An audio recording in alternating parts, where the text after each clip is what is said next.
28 जानेवारी रोजी राज्याचे उपमुख्यमंत्री आणि राष्ट्रवादी काँग्रेसचे नेते अजित पवार यांचा बारामती विमानतळावर विमान अपघातात दुर्दैवी मृत्यू झाला आहे, ज्यामुळे महाराष्ट्रभर मोठी शोककळा पसरली आहे। आमदार सुलभा खोडके यांच्या गाडगेनगर येथील निवासस्थानी शेकडो कार्यकर्त्यांनी गर्दी केली। अजित पवार यांच्या मृत्यूची माहिती मिळताच सकाळपासून राष्ट्रवादी पदाधिकारी कार्यकर्ते खोडके दाम्पत्याच्या निवासस्थानी धाव घेतली। यावेळी आमदार सुलभा खोडके यांना सुद्धा दुःख अनावर झाले। त्या भावनिक प्रतिक्रिया व्यक्त करताना म्हणाल्या की दादा आमचे बाप होते।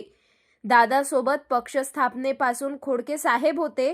पक्ष संघटना सह विकासावर नेहमी फोनवर चर्चा करायचे। कालच फोनवर चर्चा झाली। दादा गेले यावर विश्वासच बसत नाही।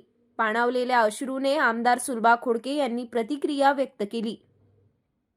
यावेळी कार्यकर्त्यांनी खोडके दाम्पत्याच्या घरासमोर एकत्र येऊन शोक व्यक्त केला। प्रतिक्रिया देण्यासारखा काहीच नाही, बोलण्यासारखा विषयच नाही राहिला। जो महाराष्ट्राला पुढे देणारा नेता आज निघून गेला, विश्वासही बसत नाही, सांगू शकत नाही।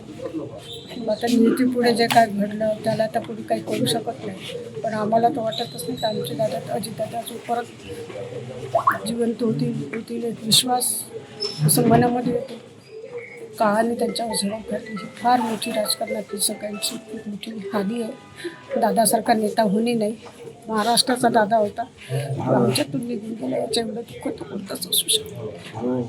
निवडणूक होता, दादांना सांगितलं की आम्ही एक सभा घेता, आपण यावं। दादांनी तात्काळ मान्यता केली आणि आपल्या अमरावतीला सभा घेतली आणि सभा घेऊन आपल्याला माहीत आहे काय त्या ठिकाणी लाईट लँडिंग नसताना सुद्धा इथून सभा घेऊन दादा नागपूरला गेले आणि नागपूरहून तात्काळ लगेच पुण्याला गेले।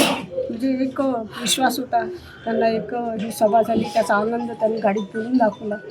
खूप चांगलं काम आहे, खूप चांगलं करत आहे, त्यांनी सभांनासुद्धा व्यक्त केलं। आणि खोडके साहेबांना माहीत आहे की ते फोन जरी दादांचा आला की दादा साहेब सगळं सोडून द्यायचे। दादांनी म्हटलं दादा त्याचं कामाचं हे करायचं, आणि दादांवर विश्वास जो होता साहेबांवर तो आपल्या सर्वांना माहीत आहे। दादांशिवाय आमचा राजकारणात म्हणा कुटुंबात एवढा मोठा माणूस आमच्यासोबत असणं म्हणजे आमच्यासाठी खूप गौरवाची आणि याची गोष्ट होती। परंतु आता दादा राहिले नाही हा विश्वासच बसत नाही। हे होते संबंध होते, दादा म्हणजे खोडके साहेब आणि खोडके म्हणजे दादा। पक्षाची निर्मिती झाली तेव्हापासून 1992 पासून आपण बघितलं, 1995मध्ये भुजबळ साहेबांसोबत असताना नंतर सतत दादा पक्षाची राष्ट्रवादी काँग्रेस पक्षाची जी बांधणी झाली 1998मध्ये तेव्हापासून दादांसोबत साहेब होते आणि शेवटपर्यंत साहेब होते। आणि शेवटपर्यंत दादांनी काल दुपारी सकाळी 10-10:30 वाजता दादांशी बोलणं झालं, उद्या या मेसेंजरवर आपण बोलू आणि आपण हे करू अशी चर्चा काल झाली। रोज फोनवर बोलणं होतं। मुंबईत असलं तर 1-2 तास चर्चा व्हायची, पक्ष संघटनाचे असेल त्या ठिकाणी असणारे महाराष्ट्राच्या विकासाचे असेल हे सगळ्या प्रश्नाची नेहमी चर्चा व्हायची। आणि दादा आमचे बाप होता, आमच्या राष्ट्रातला आमचा बाप होता, तो आमच्यातून निघून गेला ते कोणतंच असू शकतो। राज्याचे उपमुख्यमंत्री आणि राष्ट्रवादी पक्षाचे अध्यक्ष अजित पवार यांचं आज सकाळी बारामतीमध्ये विमान लँडिंग होताना मृत्यू झाला आहे। याच ठिकाणी अमरावती शहरातसुद्धा शोककळा पसरले आहेत, थेट दाखल झाले आहेत। अमरावती शहरातील आमदार सुलभा खोडके यांच्या निवासस्थानी अजित पवार यांचे खंदे कार्यकर्ते आणि अतिशय जवळचे असलेले आमदार संजय खोडके असताना त्यांच्याही या पक्षामध्ये मोठा दुखवटा निर्माण झालेला आहे।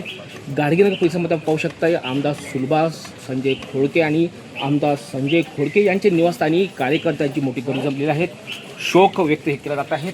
हानी झाली, आमचा बाप गेला असं सुद्धा या ठिकाणी प्रतिक्रिया व्यक्त होत आहेत आणि मोठी हानी या राष्ट्रवादी पक्षामध्ये झाली आहे। पाहत विदर्भ मतदार